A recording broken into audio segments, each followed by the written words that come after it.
Welcome to the Good Stuff podcast, brought to you from Creative Agency. Each episode we talk to good people doing good stuff. Hello David. Hiya. Thank you so much for coming to join me today to have a chat. I know we've only met briefly, but I'm excited to hear your story today. Yeah, thanks for having me. Thanks for inviting me on. That's a pleasure. So perhaps just start by telling us a little bit about yourself and your background. Yeah, sure. So I'm David Salmon. I am a marketing consultant. Been running David Salmon Consultant for 2 years now. So still learning a lot. And before that, worked for 17 years in-house, all down in London. So I moved to Shropshire just before Christmas. And so, yeah, background, first part of career was in national museums and galleries, which was amazing. And then, so my job was basically to run the exhibition campaigns to get people in and visit when did I work? National Maritime Museum in Greenwich and Royal Observatory, and then Imperial War Museums, which was really good fun. And then moved into charity sector. So my background's kind of arts and charity. Yeah. And then, 2 years ago, decided to take the plunge and go self-employed. I think I was connected with you. We connected with each other on LinkedIn and saw each other because we're both from Bridgnorth. But I think the thing that really drew me to you is using the same language that we use, that we feel really strongly about, which is, purpose-led. Yeah. Isn't it? And I think more and more people are using the term purpose-led now, aren't they, in terms of their communication. But actually, I guess for you, when you set up on your own and you really, you really lead with that message, what does that mean to you and why?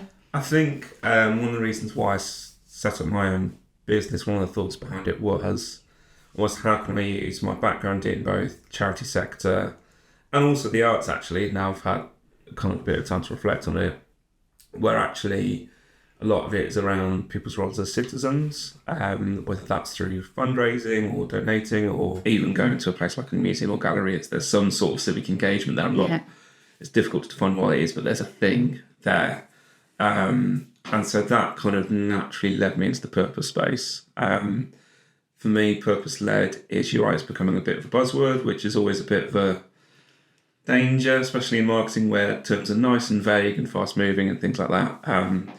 But for me, it's once you really dig into it, it's where the purpose can be told through a brand storytelling, but actually there's a kind of measurement and impact story behind to actually really both demonstrate it and track your impact over time. So it's got to be a long-term commitment to something. And again, we might go into this more, but I see it again coming from a kind of civil society background is purpose doesn't necessarily mean eco. Yeah. There's lots of different things that it can be.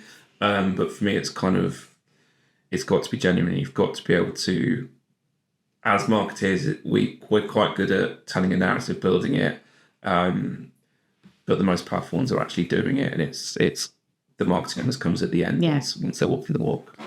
I think it's interesting, isn't it? Purpose we talk about it quite a lot in trying to identify with, there's a triage process that we go through, which I'm sure is similar to yours as well, where when you first start to work with a brand, with a client or a founder, that actually it's the very first part of that relationship is about understanding their own singular purpose and why they're doing it, and then identifying how that then translates into the broader purpose of the business and where it's going. And that ultimately owning it and amplifying it becomes really important, doesn't it? I'm interested in what you said about purpose. I think when we've spoken previously, a lot of people define purpose as being related to planet. Yeah. And I'd like you, I see purpose being kind of much broader than that and more of that doing good and just civic and people and culture and how it relates to all of that.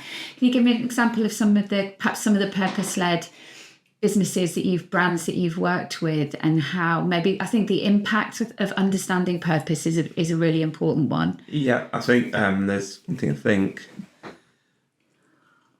the eco story is first of all really powerful, and also if we're not here then there's no point doing anything else. So I think that's why it takes up a lot of the space. But in terms of other brands, so one of my long-term clients is actually a not-for-profit for people with hereditary brain aneurysms. So for me, actually, and so we're almost acting as a platform to build a patient community and push for better treatments and better understanding of the condition, but also provide kind of peer support. So for me, actually, that's you're creating a community there. And so that's, again, that real sort of civic purpose, and the purpose is essentially so people can live best lives. Yeah. I think one of the really useful frameworks for all of this is the UN Sustainable Goals, sort of 17 of them, and a lot of them are ecological or environmental.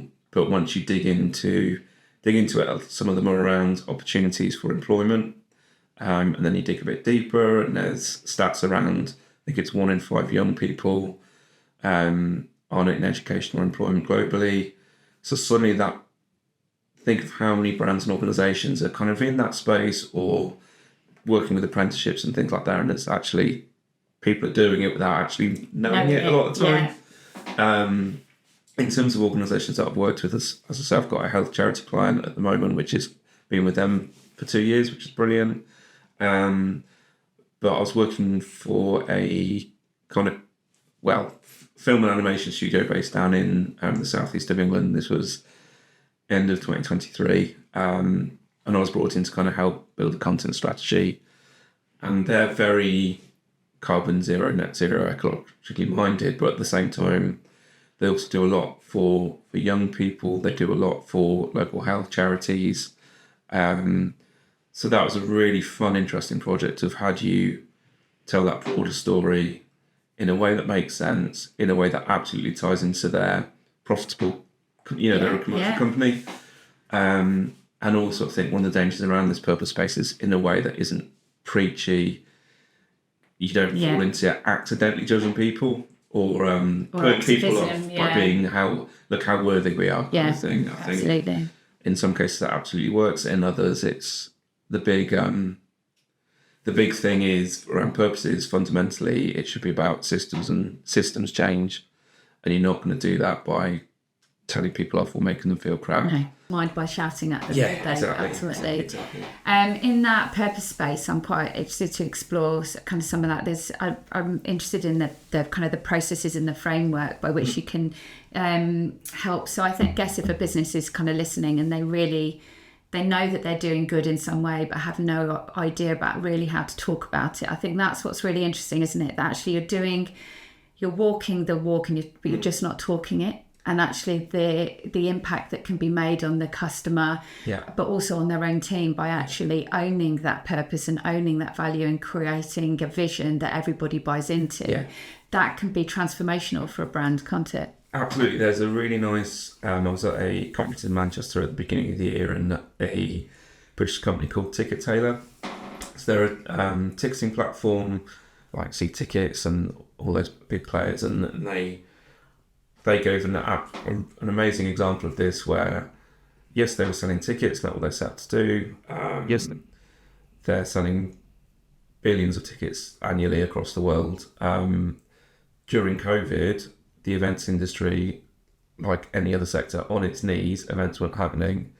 So they started to give complimentary customer support, especially to local groups that were maybe based in the church hall. They're not the O2. So they decided, we're going to give you exactly the same customer support.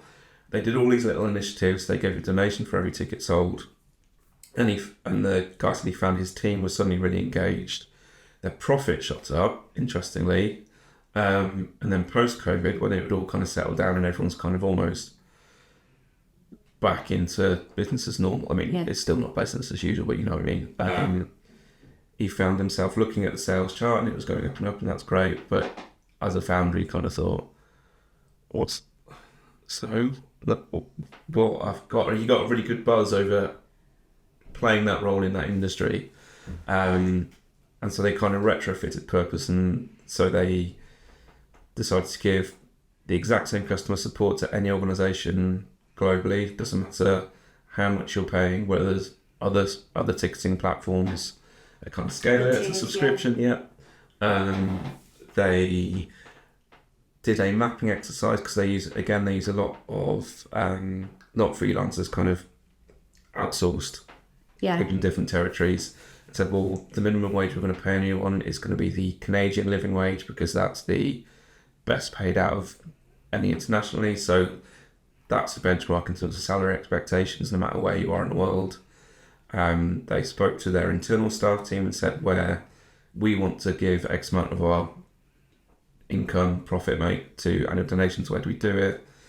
And also because I think the way they're funded, they don't have any kind of investment behind them. So they don't have any shareholders dictating or dividends and things like that. And what they did instead of, they shifted the bonus scheme so that anyone in the company got a percentage share of the annual profits, and the only way that went up and down was by level of service. So it wasn't based on hierarchy or anything like that. Flattened it all, and suddenly that means your recruitment rates, you're not suddenly paying because you got a high staff turnover, but staff are really engaged. He said they're not. In the past, people would kick off and say, "Why are you giving 10 grand to this charity every year when I'm not getting a bonus?" Things like that. Suddenly people are a lot more invested. And then also they were able to and so he feels because by doing that, they've created a lot of less wastage through staff recruitment, things like that, but also looking at their supply chain issues. So actually, whilst the purpose for them is environmental, they solve that by reducing waste, and by waste it means staff turnover, training, everything, a whole 360, rather than just we're just going to do a little charity donate. And so there's a real interesting model of that, how that completely applied across the whole business, from customers through to your internal team. Yeah. And he said the benefits were, again, staff were coming back and saying, thanks to this salary scheme, I'm now able to save to buy a house, which I never thought I'd be able to do. I'm now to go on this university course that I never thought I'd be able to do. And that's life-changing stuff. Yeah, absolutely. Which may have happened anyway, but it had been hidden. And they're not shouting about it. They're not shouting, this isn't their sort of lead story. But the more interactions, obviously, you have with that company, the more they get seen as a preferred supplier because of all of this. Yeah. They're suddenly... Well, there's a culture shift, isn't it, that then relates to profit. And I think there's often, it's still, it surprises me just how many kind of brands, businesses, organisations there's a disconnect between understanding the impact that culture can make on profit and purpose can make on profit. Yeah. And it's all right to be purpose-led. Just being purpose-led doesn't prevent you from having an end goal of making money for the greater good and connecting the two. And one of the things, I'd be interested to know your thoughts on this actually, because one of the things that I can get on my soapbox a little bit, there's lots of conversations, like in Shropshire particularly, about skills drain. Okay. And kind of, and then there's lots of conversations about kind of apprenticeships, and that's really important in improving the skills and skill shortages. But what we're not having conversations about is we might be able to train our young people so that we don't lose them. But if those young people don't see value and purpose in the businesses that are here, they're still going to take those skills and take them outside of the county. And in order to close the circle, you need to be saying to the businesses as well, like, what is your purpose? What's your vision? What's the culture that you've got? So actually these young people are being upskilled and brought into an organisation that they're immediately committed to because they share the same ethos and values.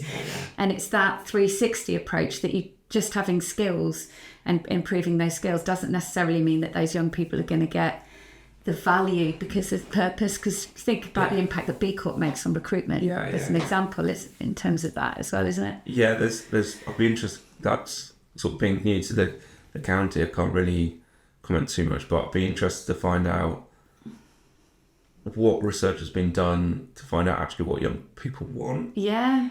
Because there's this whole there's an amazing book called Citizens by a guy called John Alexander who, following on LinkedIn, is really thought-provoking. It sounds like that's an example of things being done to young people, almost on their behalf, rather than being led by them. Yeah, exactly. Yeah. Which again is far more powerful. And they're invested and they've got a voice, but also, again, that outreach with the businesses of what you're doing and what's your purpose and how you communicate that. And also, I think I've seen this at I was head of marketing and comms at a national volunteering charity during the pandemic, and one of the things they did was almost intergenerational training where they work with young people going into workplace, but also they almost coach the employers and the team. So it's a real kind of, okay, I hate the sort of terms, but kind of Gen Z, this is what they want and this is what they're expecting, versus almost a sort of millennial or boomer of kind of like, and that's how you've been taught to behave in the business world. Yeah. And then be a bit of dialogue between the two. It's like, so for a young person, 17, 18, going to workplace for the first time, it's like, these people behave like this because of this, and that's fine, like that's okay. It's just that really weird, completely different way of behaving or interacting in a workspace that can suddenly create loads of barriers where they don't need to be in. Yeah. And I don't know how you guys find it, but a lot of the work I do in that kind of, when I'm doing more consultative stuff, is that conversation and just providing a bit of a sounding board. Absolutely, that. And asking the right questions, because it's all in people's heads. It's just teasing it out. And I'm sure you've seen this so many times. I'm just like, well, you're doing all this. We can kind of create a bit of a structure around that, and that's your purpose because you're already doing it. Yeah. You just need a bit of support teasing it out. And that's when suddenly, and a lot of things is, and I've certainly seen this in the voluntary sector, is just by bringing people together in a room, some absolute magic can happen. Absolutely. But if Shropshire as a county is having that challenge, it's kind of like, how do you do that? It sounds like you're doing it. It's that conversation. Yeah, it's that conversation and working it backwards. It's all right to identify the skills an employer wants, and there's so much conversation in that space. But what about cultures that young people want to be part of, like visions and purpose that they believe in, that's going to make them really amplify their own efforts? And then when you bring those two things together as one conversation, you know, purpose and people, and then skills, you've got something really amazing. Yeah, and it's when, depending on the organisation, sometimes it's better to kind of leave your ego to one side, almost push your brand to one side, and just, okay, these are just want a voice and platform. What can we do for this particular week, and then how do we roll it out for the next 2, 3, 5 years? If there's a skill shortage, because I grew up in Worcestershire, and this is quite a while ago, but I was one of those that age 16, 17, I was kind of like, there's nothing for me in this county. I'm now going off to seek my fortune in the big city, and that was an amazing experience, but part of it was I couldn't see it. Yeah. So again, there's something in that of creating that cultural environment that young people do want to stay. Yeah. And you only know by finding areas from them, and then how do you act as a platform to enable that? Yeah. Or spot things where it does align. Yeah, absolutely. Yeah, absolutely. You know, in terms of how have you found then that kind of 2 years setting up new county, moving back, like, you know, for people, you know, there'll be lots of businesses listening who are in that same kind of that 2 year space. Is an interesting, wasn't it? Because you're learning so much. Yeah, interesting is the word, I think. Yeah. It's the one that comes up a lot. It's been really fun. There's been a lot of change for me personally and professionally, but part of it's actually really, I've really enjoyed it. I think when we first met, I told you I feel like I've learned far more in terms of professional development in the last 2 years than I did in the previous 10. I think the fact that I've been able to have that control and be able to kind of work with some amazing clients that are both West Midlands based or Midlands based, but also nationally as well. It's a really nice mix. Yeah. And you can move from project to project. And I think a lot of the time it is keeping yourself going. I think everyone, the freelance and consultant community and everyone sort of says it can be quite lonely if you're not careful. So having that peer support, that's the one thing I've really focused on, is trying to build those local networks. And that's being new to Shropshire is something I'm kind of a business priority for me, but also a bit of a sanity priority as well. Yeah, no, absolutely. Well, particularly if you're used to kind of working in-house, part of a big team on a shared, part of that shared journey, that actually you're creating your own bubble on that, but, you know, having to be the driver for everything can be quite hard, can't it? Completely. I think it's that you've always got one on business development and sales and pipeline, think about where the opportunities are, kind of figuring out where you sit. And I think if you're not careful, and I've certainly struggled with this, it can get into a bit of you kind of tell yourself sort of negative stories which aren't actually true. Yeah. And yeah, you completely spotted. And after 17 years working in a house where it's managing teams or project teams of big and medium-sized organisations, suddenly you're on your own, sat in your office upstairs or whatever. So you have to really, I find, because I'm quite introverted, even though I'm babbling on now, is I have to push myself to sort of find other people and be really forthcoming in getting feedback from clients. Yeah. That's something I've really done, is actually I've really thrived on that affirmation. Yeah. Whereas when you're working in-house, you're kind of getting it subtly all the time. Yeah. Again, building up a peer network, because you can't just have a desk side chat and say, "Have you seen this email?" or Yeah. "I'm getting mad," or "Can I just talk to you about this?" Yeah. All that sort of stuff. But at the same time, there's no way I go back to a proper job right now. Yeah, because you've got the complete freedom. Got the freedom, brilliant clients. I love the fact that I can move from project to project, and some of them are 3-6 month long projects, but also alongside that I can do, last year I was working with a local photographer, and we just meet in a coffee shop for about 6 weeks, just almost just like a coaching role. Yeah. And it was very conversational, but she got so much out of it. And it kind of, I think we all forget how much experience we've got and how much we know.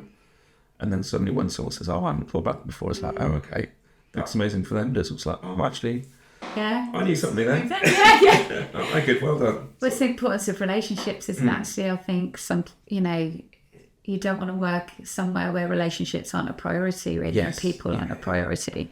Yeah. And it sounds like, so kind of a tip to somebody who's thinking of leaving their corporate world to start on their own. I got told off. I was at a doesn't sound very fancy. I was at a Westminster reception a couple of weeks ago. And it was someone that we worked in the same office about 10-15 years ago. Just like, "How's it going? I've always thought about going self-employed." And so my reaction was, "Do it." And then I realised she was stood in front of my boss, and I was like, "Oh, no." Timing is everything. Yeah, absolutely. I think I was quite lucky. I had a 3-month notice period. So I was able to kind of think about things in the background. Yeah. And get a few things lined up. But yeah, no regrets. I think the main thing for me is, I had 2 kind of business goals for the first year. One was build up a network of people that I want to learn from and work with. Doesn't have to be clients, just to whoever's out there that's just interesting. And the other one was my brother, he's been running his own business for about 5-6 years now. I was freaking out about, I've never had to think like a sales team. There's always been an HR team, all that sort of stuff. There's been a web team. And he just did this little exercise with me where he's just like, "Right, sit down and write 5 or 6 notes to yourself. You don't have to share them with anyone, but just when are you at your best?"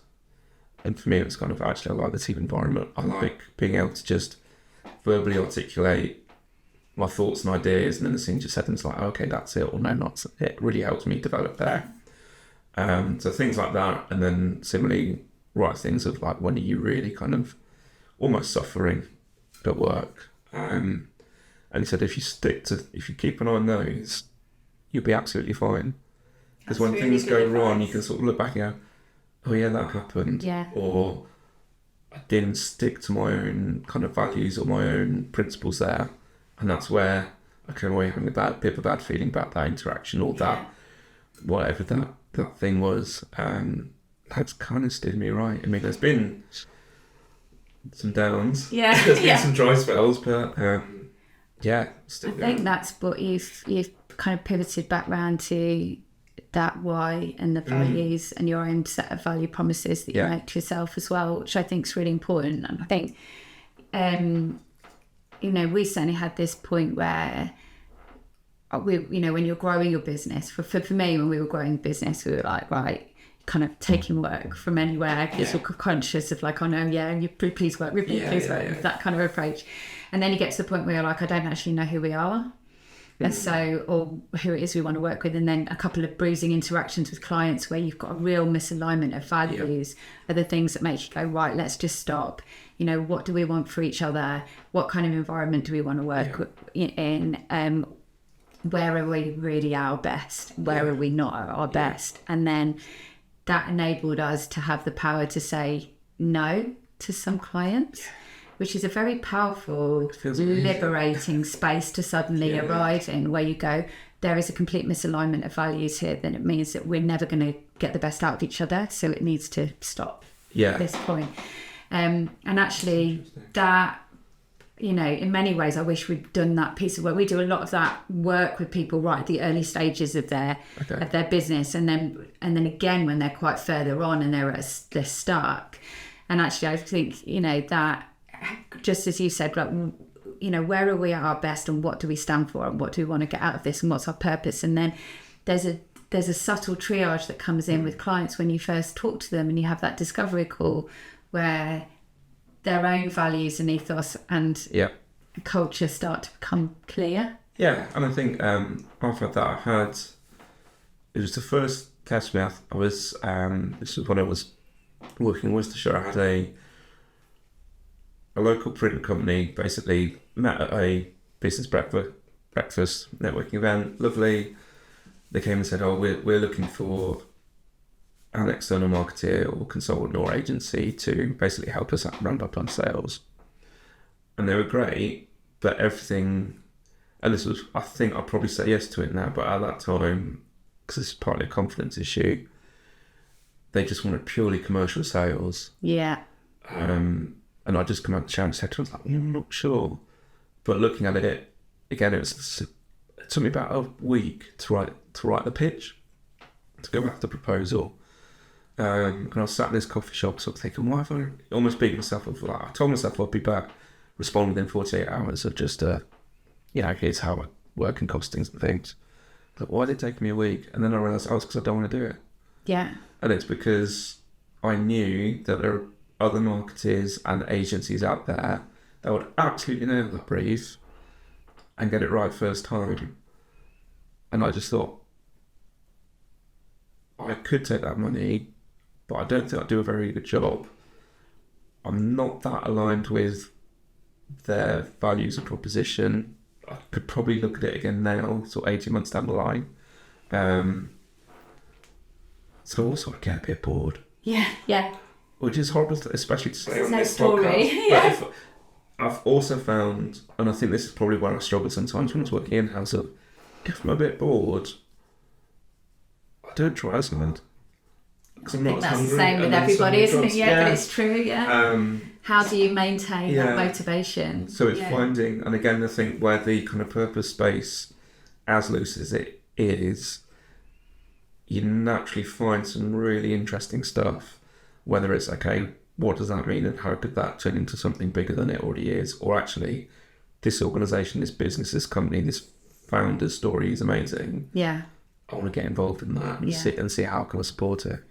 There's an amazing moment, I think, as well, you know, when you're working with like larger organisations where you've maybe got some like fission or fraction in amongst the team, and then suddenly you bring them together under a central kind of aligned purpose and values, and they suddenly all move in the same direction for the first time, is something really incredible to experience, isn't it? And that is another example of why kind of owning and amplifying a real sense of value and purpose in what you do is so important, isn't it? 100%. And I think I used to, again, I think I quite enjoy it because I've got that 17-year in-house experience. I've kind of been that slightly frazzled marketing manager or slightly cynical head of marketing, or with a team that are feeling right out. So when your boss or director says, oh, we're going to get an external consultant, and you kind of think, right, great, here's another thing, do we need this? So I can, which also helps me I can spot it a mile off and help move away to a much more positive space. But also you need that external person who isn't involved in the day-to-day politics, but still has that kind of helicopter view. Yeah. To almost reframe the conversations, because a lot of it is that. It's that asking a question with a positive intent, rather than asking what doesn't work, how do we fix it? It's more, what's the ultimate goal? What does that look like? And then how do we get there? Yeah. And you address the same things, but as soon as you start saying what's wrong, you get stuck and you just repeat what's failing already. And as you say, by bringing everyone together and working in that way, out to get gold. And people that don't normally have a chance to speak up because they're really busy or just talked over all the time. Suddenly they've got space. You can really tease some stuff out, and everyone suddenly gets the energy going. It's absolutely amazing, and you're just kind of facilitating that. Yeah, I love that. Absolutely love it. Have you got some tips, kind of, during these days, like for a business that maybe doesn't want to get an external kind of person like one of us to go in, but is kind of inspired by that and thinks, well, maybe I am doing it, or, you know, how could somebody maybe take a look? What would be the steps for someone to take a look to work out whether they are owning their own purpose, do you think? I think there's a couple of kind of practical, you can almost sort of workshop it.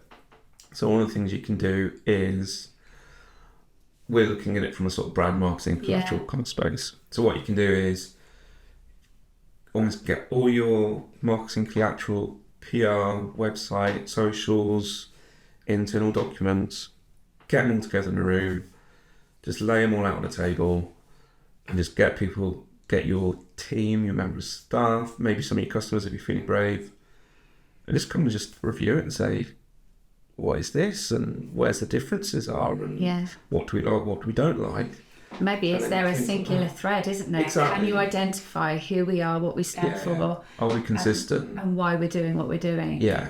There's things like that. There's another, there's a brilliant thing you can do if you're struggling to write copy with exactly the sort of question of, well, we kind of got the official line, but how do we do it?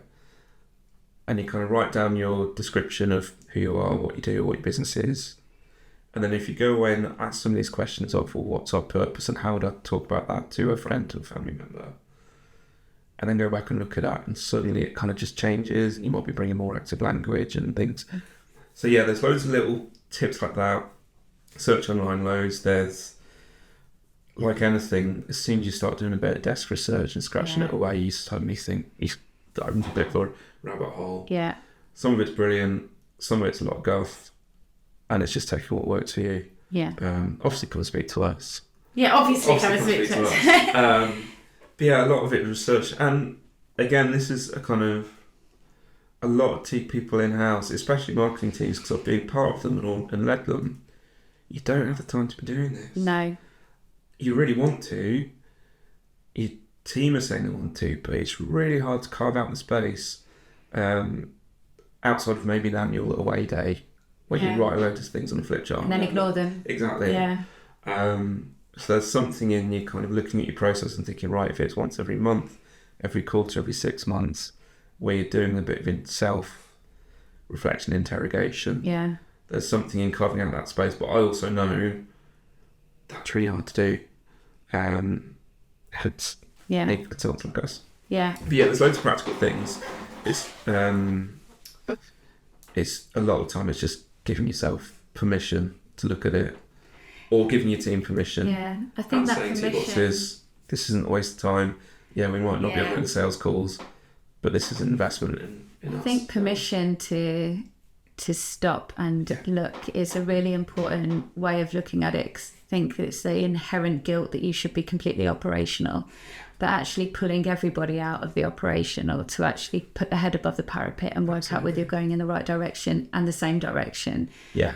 It's a thing that will change everything in your business. Yeah, and it can be scary because, again, when I do things like that, you kind of ask people outside of a marketing team and suddenly getting feedback from people that you wouldn't normally speak to, and it's a bit, it can be a bit close to the bone, but a lot of it's really valuable insights. Well, and also suddenly you're empowering people to talk assertively and honestly, and you're creating a space where that is not judged or critiqued, that actually it's a safe space to say this doesn't work or this doesn't feel right. And I think that again suddenly energizes and makes sure everybody's raising the bar and moving, aiming for the best result together. And you're seeing that people genuinely care.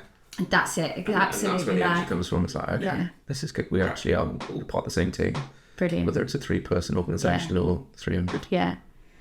Oh, it's been so interesting talking to you. So if someone wants to get hold of you, how do they do that? Yeah, so my website is david-salmon.co.uk. Or if you just search David Salmon Consulting, it should pop up. So Google that, and you can also find me on LinkedIn. Brilliant. Thank you so much for joining me. I've really enjoyed the conversation. It is.